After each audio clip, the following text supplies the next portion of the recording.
Seja bem-vindo ao Dino Arquivo, eu sou o Tony e hoje vocês vão conhecer Jenny, o Centrosaurus da PNSO. A PNSO trouxe uma proposta diferente junto com esse Centrosaurídeo, diferentemente dos outros dinos anteriores, então vem junto comigo para descobrir o que tem de diferente além dessa peça incrível. Muito bem, Jenny vem na embalagem básica da PNSO, aquela embalagenzinha de cartão. Né? Aqui indicando o número que ela é na coleção, dados da marca, blá blá blá sobre a marca. Aqui é a mesma coisa do outro lado. Ilustração não, fotografia. E é isso sobre a embalagem. Vamos soltar a fera então.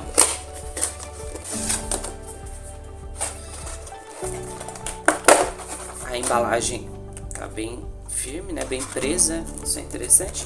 Bem enrolada naquele plástico, bem bacana. Desembrulhar. E aqui está ela, garota, muito bem, Jenny. Aqui está você. De primeira vista, assim, ela é excepcionalmente excepcional, muito bonita e muito bem esculpida. Eu nunca tive um Centrosaurídeo, né? Nenhum Centrosaurus antes, e agora eu fico muito feliz de dizer que esse vazio foi preenchido, né? Ainda mais por uma das minhas marcas favoritas, que é a PNSO. A minha vida é cercada por Janes, né? Jane Austen, Jane Eyre, a Jane do Tarzan, mas é a primeira vez que eu conheço uma Jenny dinossauro, né? E a Jenny tem exatamente, vamos ver aqui, da ponta do rabo até a ponta do chifre dela dá uns 16 centímetros e meio. Isso faz com que ela fique numa escala de 1 para 35, né, estimando os 6 metros que dizia ali no próprio livro dela, né? Se você reparar bem, a Jane é bem pequena, né? E isso é uma característica dos centrosaurídeos. Eram ceratopsídeos menores. Centrossauro significa lagarto com pontas. Isso não se refere ao chifre dela, mas sim às pontas que ela tem ao redor do escudo, pois o primeiro fóssil que foi encontrado de Centrosaurus foi uma parte do escudo. E falando em chifre, né? Por que a Jenny tem um chifre curvado e não tem um chifre reto, né? Isso é porque a Jenny é velha. Os indivíduos mais velhos, eles tinham tendências a ter o chifre curvado para frente. Isso se deve porque, segundo Fredrickson e Tumarkin-Deratsian, em 2014, eles publicaram um estudo muito interessante no qual eles reconstruíram alterações ontogenéticas no esqueleto craniofacial dos Centrosaurus. O estudo é muito interessante, eu sugiro que vocês leiam depois, mas eu vou resumir aqui algumas pequenas descobertas importantes. Primeira, à medida que o Centrosaurus ia envelhecendo, o seu chifre ia se tornando mais curvo, ou seja, eles nasciam com o chifre pré-curvado e inclinado, depois o chifre passava a ser reto e depois ele passava a ser totalmente curvado para frente. Em segundo lugar, a região supraorbital é muito mais variável do que as outras áreas do crânio. Em alguns animais maduros foi encontrada essa evidência e em alguns mais novos também. E em alguns, nenhum dos dois foi encontrado. Então é uma coisa bem variável. E a terceira é que, diferentemente do Triceratops, que nascia com um escudo totalmente rugoso, né, cheio de pontas e ornamentado, e conforme ele ia crescendo o escudo ia se tornando mais plano, já o Centrosaurus ele nascia com o escudo mais plano e liso, e conforme ia crescendo ele se tornava mais rugoso, mais cheio de pontas e ornamentações. E isso, é claro, vem de uma evidência científica. Eu fico muito feliz de ver que a PNSO trabalhou um pouco mais nesse escudo da Jane do que, por exemplo, no escudo do Triceratops, né? Porque existe uma base científica para isso. Segundo o Fark et al., em 2009, entre o número de patologia de marcas e danos no julgo nasal e nos ossos parietais, o autor sugere que o escudo do Triceratops era mais adaptado para proteção, para o combate, né? E o dos Centrosaurus era mais para exibição. Ainda nesse mesmo estudo ele fala os centrosauros mais se atacavam na região do flanco e não batendo cabeça, né, como é o caso do Triceratops. A escolha que a PNCO fez de trabalhar mais esse escudo foi sensacional, eles acertaram muito fazendo isso. Mas antes da gente falar mais sobre a morfologia dela, eu queria falar um pouco sobre a pintura. Infelizmente a Jenny ela não é muito similar ao item que a gente vê nas fotos, né, do marketing. A começar pelo escudo dela, que nas imagens sugere que tem um tom de azul, fazendo um degradê para um roxo aqui nessa parte. Mas a gente consegue ver que não tem, né? Eles só trabalharam 2 tons de azul, azul mais escuro e azul mais claro. E ficou faltando, né? O roxo eles ficaram devendo pra gente. A pintura aqui no escudo parece meio borrada, não é aquele dry brush suave que a gente vê. Aqui no rosto dela a coloração é um tom de marrom lamacento, diferente do amarelo amarronzado que a gente vê na imagem. E aqui ao redor da narina, supostamente ela tinha um tom de vermelho e embaixo do olho também, mas ela não tem. O chifre foi pintado de uma cor só, tem aqui um leve degradê, porém na imagem que a gente vê o chifre não é dessa cor, ele é um tom de marrom escuro e tem um dark wash por cima. Os chifres do escudo a mesma coisa, eles nem sequer são do mesmo tom do nariz, né? O corpo dela tem um tom de aquele tom que a PNCO usa muito, né? Que é um tom de areia, que é um bege mais claro, e por cima foi jogado um esverdeado para fazer essas como se fossem listras aqui, né? Ranhuras por cima. É uma cor bonita, uma cor orgânica, mas não foi a cor que foi proposto, né? Faltam detalhes de vermelho pelo corpo que foi prometido na peça, e aqui em cima um tom mais escuro de marrom, né? A parte de baixo dela também é um tom de marrom um pouco mais lamacento, mais claro, né? Não tá feio, mas não foi o que foi proposto. Eu queria mostrar pra vocês que a minha peça ela veio com um defeito bem grave. Ela tem um arranhado bem forte aqui nessa parte e aqui atrás. É um dano mesmo, como se tivessem batido na peça ou deixado ela cair no chão. E eu já vou falar sobre isso no final do vídeo pra vocês. Aqui desse lado ela tem uma falha de pintura também. Aqui tem um respingado de tinta e isso não é uma coisa que você esfrega o dedo e sai. Isso é uma pintura permanente que tá por baixo do verniz.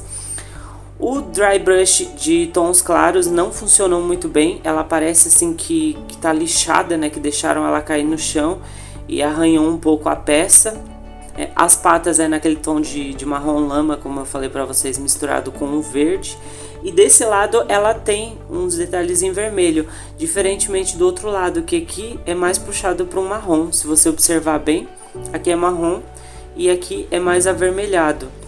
A parte de cima do focinho é quase toda preta, né? Um tom de marrom bem escuro, diferentemente da proposta, que era só aqui em cima. E aqui em cima, nessa osteoderme, nesse osso ocular que ela tem aqui, tá muito claro, porque supostamente era para ser da mesma cor do chifre. Então a peça ela tá com bastante irregularidade de pintura. Não deixa de ser uma peça bonita, não deixa de ser uma peça bem esculpida, mas eu acho que você tem que cumprir aquilo que você promete. Se isso é o que você vai vender, você tem que fotografar isso e colocar isso na caixa. Você não pode prometer uma coisa que não é aquilo de fato que você realmente está vendendo. Falando de morfologia, quando eu olhei para ela a primeira vez, assim, eu pensei comigo mesmo, eu acho que a cabeça tá menor do que o corpo, tá meio desproporcional. No entanto, eu acabei vendo a reconstrução da Danielle Dufault, que provavelmente é de 2020, esse osteosarcoma bem parecido com o da Jenny, então ela tá correta em questão de proporcionalidade. Falando sobre a escultura, é realmente de alta qualidade. A PNCO eu nunca tenho o que reclamar quanto a isso, eles são muito bons no que fazem. Ela tem texturas, ela tem musculatura, ela tem detalhes de ruga, ela tem diferenciação de escamas, que você tem escamas maiores, escamas menores, que isso já vem de artigos científicos de impressão de pele, de material fóssil que já foi encontrado. E tá muito bem feito. Aqui embaixo do corpo ela tem essa seção de escamas mais grossas, né, para proteção. Muito bacana, muito bem feito. Os detalhes também da pata com as garras vestigiais também tá muito bem feito. E embaixo na sola do pé também tá bem feito. Todos os detalhes aqui, nenhum deles foram esquecidos, né? Olha as garrinhas vestigiais ali, mais pro final. A cauda também tá bem proporcional, tá fina e estreita. Atrás do escudo aqui também não foi esquecido os detalhes. Se você olhar ali bem atrás do escudo, também tem fileiras de escamas, não foi esquecido. O detalhe tá muito bem feito. O encaixe da cabeça da peça fica aqui com esse recorte ao redor da boca, que também fica bem escondido, né? Você mal consegue ver. Agora com essa nova reconstrução dos ceratopsídeos, né, que eles não possuem mais bochecha, né, eles têm a boca mais entrecortada, mais aberta, deixou também um pouco mais fiel, né, a nova reconstrução, essa abertura da boca, essa ranhura que tem aqui na lateral.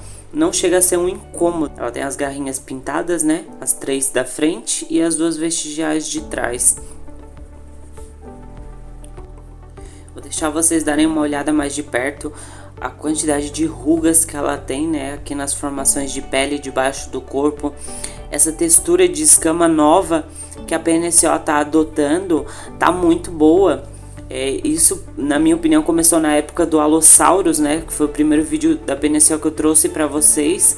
Essas escamas mais finas, mais de menor dimensão, deixam a peça muito mais orgânica e muito mais realística do que, por exemplo, algumas versões antigas que tinham aquelas escamas que fica meio pipocado, né? Parece um monte de bolinha aglomerada em cima da peça.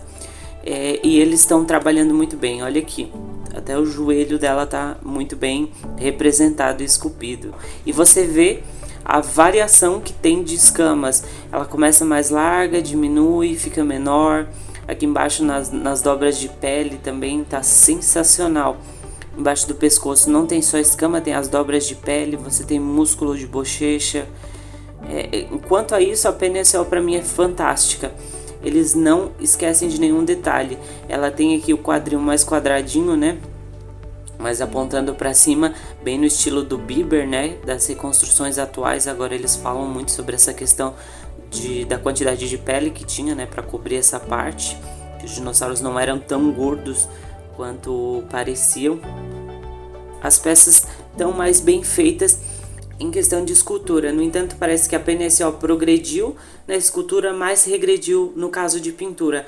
Às vezes eu acho que eles fazem pinturas muito, muito elaboradas, que na hora do processo de você fazer várias peças, acaba saindo um pouco fora do eixo. Isso também acontece muito com a Papo. A Papo tem esse mesmo problema.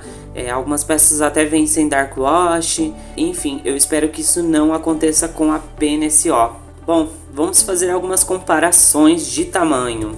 Para algumas comparações, eu trouxe aqui Gamba, o Carcharodontosaurus. E realmente o Gamba é bem maior do que ela. O padrão de cores é bem diferente, como a gente pode ver. E eles ficam bem bonitões juntos. Trouxe também o Bieber.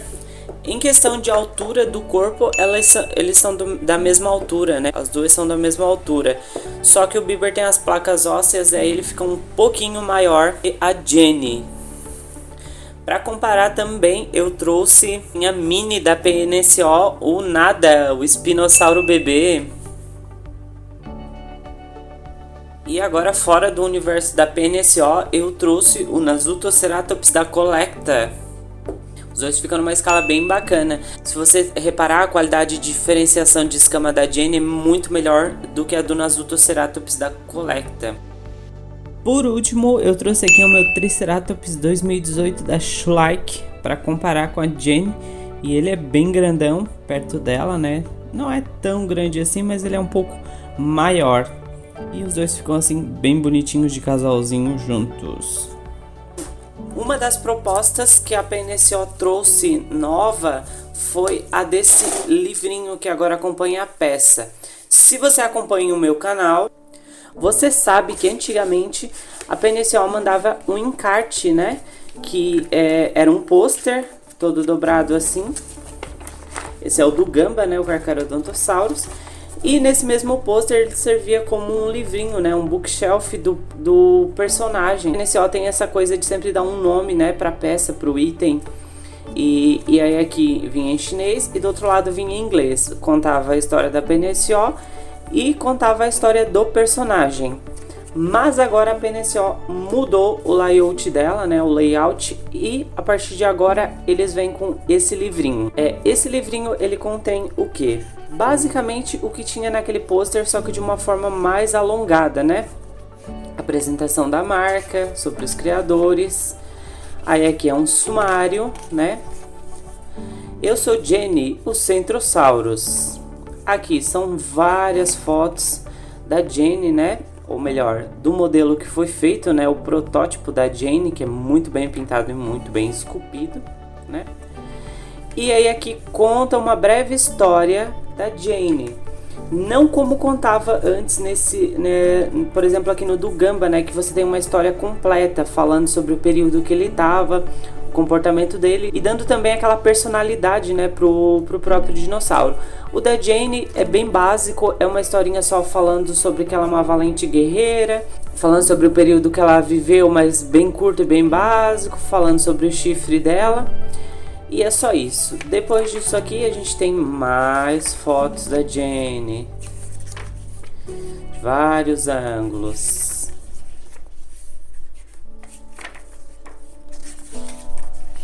Aqui a composição do esqueleto dela, né, com toda a divisão dos ossos. Achei bem legal aqui, eles dividiram os ossos da face também, né, do escudo, do chifre. Aqui embaixo tem os dados da Jane, né, do espécime que foi usado. Jane tinha 6 metros, era herbívoro do período Cretáceo e a origem do fóssil América do Norte. E aí, mais fotos da Jane, só que essas não são fotos, são as ilustrações que foram feitas, né, para basear a Jane, né, a pintura da Jane, como ela ia se parecer. E aí vem uma parte que é mais para criança, assim, pelo que eu percebi, que é aprendendo a desenhar dinossauros. O artista conta como ele chega nesse processo e tal, e aí ele te dá um passo a passo de como você desenhar um dinossauro. E aí ele vai te dando os passos de como desenhar a cabeça. E aí ele conta, eu tenho um bico de papagaio, o meu chifre é um poderoso chifre que fica na ponta do meu nariz. Coisas desse gênero. Minha pata ela é extremamente forte, porque eu uso ela para dar investidas contra os predadores e para me fugir rapidamente, coisas desse gênero. E aí depois mostra a ilustração completa, né, e fala sobre a coloração, né, como eles chegaram nessa ideia da coloração. Aqui mais informação educacional a respeito da PNSO, a respeito dos artistas. Enfim, minha opinião sobre esse livro, eu achei ele um pouco desnecessário, sabe? Ele é muito mais grosso, ele vai muito mais papel que, por exemplo, esse aqui do Gamba. Então ele encarece um pouco mais o produto. Você tem o produto na mão, então você não precisa desse monte de foto da Jenny, você mesmo pode tirar. A PaleoArt eu acho incrível e eu acho sensacional. Só que a PaleoArt ela já vem em forma de pôster, né? Como é nos antigos, né? O pôster continuou sendo mantido. Esse pôster é muito, muito lindo. Eu achei sensacional. E atrás dele, nada. Deixando essa minha pequena crítica, né? De que o livrinho é legal, é bacana, mas eu penso que eles podiam ter economizado um pouco mais no papel e ter barateado um pouco mais a peça, né? Para tornar ela mais acessível para mais pessoas, né? Então, pessoal, sobre a questão da minha peça com defeito, eu entrei em contato com a PNSO, expliquei para eles que a minha peça estava com defeito, eu mandei fotos junto, eles foram super de boa, eles me responderam um e-mail pedindo imensas desculpas e perguntaram o que poderiam fazer para melhorar. Eu, como colecionador, falei tudo o que eu precisava falar, falei que eles precisavam melhorar a questão da qualidade de pintura, que eles ao invés de venderem a foto do protótipo, que eles vendessem a foto do produto real que a gente vai comprar. Que ao invés de colocar na embalagem uma imagem que não é o que está dentro da caixa, eles coloquem imagens do produto como ele é. A gente vai continuar gostando dos produtos, a gente vai continuar comprando os produtos, mas a gente precisa saber como o produto é de verdade, assim como todas as outras marcas sempre fazem. E a resposta da PNSO foi melhor impossível, disseram que vão entrar em contato com os setores de qualidade das peças para que isso seja melhorado. Eles propuseram me dar uma Jane nova para que eu não ficasse lesado, né, com um produto estragado e danificado, porque eu paguei por um produto inteiro, né? Eu comprei a minha Jenny no Amazon, na loja oficial da PNSO, eu vou deixar o link aqui embaixo. Mas o que eu mais queria dizer pra vocês, que isso vai deixando os colecionadores um pouco com medo de comprar essas peças. Então agora a gente tem a confirmação de que a PNSO vai melhorar, e eu espero que melhorem, porque eu quero continuar comprando peças da PNSO. Eu gosto muito da marca, ela é uma das minhas favoritas. Não é à toa que eles têm o meu Alossauro favorito, né? E basicamente era isso, galera. E eu queria dizer pra vocês que se você é colecionador e se você recebe um produto que não é bom, reclame, faça barulho. Então era isso, galera, que eu queria dizer pra vocês. Não se esquece de se inscrever no canal, deixa aquele joinha pra me ajudar. Vai ter muito mais vídeos, eu tenho outras peças da PNSO que estão a caminho também. Se você gosta de PNSO, no final do vídeo vai aparecer uma playlist só com vídeos da PNSO pra você. Então é isso, pessoal, dinossauros existem, e eu te vejo no próximo vídeo. Tchau!